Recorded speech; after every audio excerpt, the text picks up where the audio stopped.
ট্রিনিটির এই মতবাদ, এই ট্রিনিটি শব্দটা বাইবেলের কোনো জায়গায় খুঁজে পাবেন না। ট্রিনিটি শব্দটা বাইবেলে নেই, কিন্তু কোরআনের শব্দটা আছে। পবিত্র কোরআনের সূরা নিসার 171 নম্বর আয়াতে উল্লেখ করা হয়েছে, ওয়ালা তাকুলু সালাসা, তোমরা ট্রিনিটি বলো না, ইনতাও খায়রুল লাকুম। এটাই তোমাদের জন্য কল্যাণকর। এছাড়াও পবিত্র কোরআনের সূরা মাইদা 73 নম্বর আয়াতে উল্লেখ করা হয়েছে, লাকাদ কাফারাল্লাযিনা ক্বালু ইন্নাল্লাহু সালিসু সালাসা। তারা কুফরি করছে, ধর্মের অবমাননা করছে, যারা বলে যে আল্লাহ তো তিনের মধ্যে একজন, তিন স্রষ্টার একজন। আর ঈসা আলাইহিস সালাম কখনোই বলেননি যে তিনি ঈশ্বর। ট্রিনিটির এই মতবাদ বাইবেলের কোথাও নেই।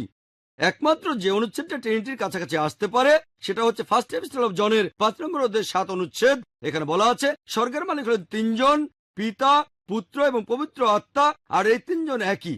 কিন্তু যদি নতুন রিভাইজড ভার্সনটা দেখেন, যেটা সংশোধন করেছেন 32 জন বিশেষজ্ঞ, খ্রিস্টান বিশেষজ্ঞ, উঁচু পর্যায়ের ধর্মীয় নেতা, যাদের পেছনে রয়েছে 50টা খ্রিস্টান ডিনোমিনেশন, তারা বলেছেন বাইবেলের এই অনুচ্ছেদ ফার্স্ট এপিস্টল অফ জন 5 নম্বর অধ্যায় 7 নম্বর অনুচ্ছেদটা অন্যায়ভাবে ঢোকানো হয়েছে। এটা বানোয়াট, আষাঢ়ে গল্প, এটা বাইবেল থেকে বাদ দেওয়া হয়েছে। যীশু খ্রিস্ট কখনোই নিজেকে ঈশ্বর বলে দাবি করেননি। গোটা বাইবেল স্পষ্ট করে বলে এমন একটা অনুচ্ছেদ পাবেন না যেখানে যীশু খ্রিস্ট নিজের মুখে বলেছেন যে আমি ঈশ্বর, আমার উপাসনা করো। আপনি যদি বাইবেল পড়েন তাহলে দেখবেন গসপেল অফ জনের 14 নম্বর অধ্যায়ের 28 অনুচ্ছেদে বলা আছে, আমার পিতা আমার চেয়ে মহান। গসপেল অফ জনের 10 নম্বর অধ্যায়ের 29 অনুচ্ছেদ বলছে, আমার পিতা সবার চেয়ে মহান। গসপেল অফ ম্যাথিউ 12 নম্বর অধ্যায়ের 28 অনুচ্ছেদে আছে, আমি ঈশ্বরের আত্মার সাহায্যে শয়তানকে তাড়িয়ে দিই। গসপেল অফ লুক 11 নম্বর অধ্যায় 20 নম্বর অনুচ্ছেদ, আমি ঈশ্বরের আঙ্গুলের সাহায্যে শয়তানকে তাড়িয়ে দিই। গসপেল অফ জন 5 নম্বর অধ্যায় 30 নম্বর অনুচ্ছেদ, আমি নিজের থেকে কিছু করতে পারি না।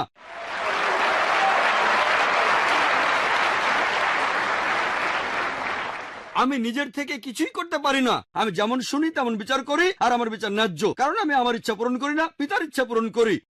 যে নিজের ইচ্ছা পূরণ না করে ঈশ্বরের ইচ্ছা পূরণ করে সে তো একজন মুসলিম। মুসলিম অর্থ যে মানুষ আল্লাহর কাছে নিজের ইচ্ছাকে সমর্পণ করে। যীশু খ্রিস্ট এখানে নিজেই বলেছেন, আমার ইচ্ছা নয়, ঈশ্বরের ইচ্ছা পূরণ করি। তিনি ছিলেন মুসলিম, আর তিনি আলহামদুলিল্লাহ আল্লাহ তাআলার একজন প্রেরিত রাসূল। আমরা মানি, বিশ্বাস করি তিনি অলৌকিকভাবে জন্মেছিলেন, কোন পুরুষের ঔরসজাত ছিলেন না। বিশ্বাস করি তিনি ঈশ্বরের নির্দেশে মৃত মানুষকে জীবিত করেছেন। আমরা মানি তিনি ঈশ্বরের নির্দেশে অন্ধ আর পঙ্গু মানুষকে সুস্থ করেছেন। আমরা যীশু খ্রিস্টকে সম্মান করি, তিনি ঈশ্বরের একজন প্রেরিত রাসূল, কিন্তু তিনি ঈশ্বর নন। আর ট্রিনিটি নামের কোনো কিছুর অংশও তিনি নন। ট্রিনিটি বলে কিছু নেই। কোরআন বলছে, কুল হুয়াল্লাহু আহাদ, বলো তিনি আল্লাহ এক, অদ্বিতীয়।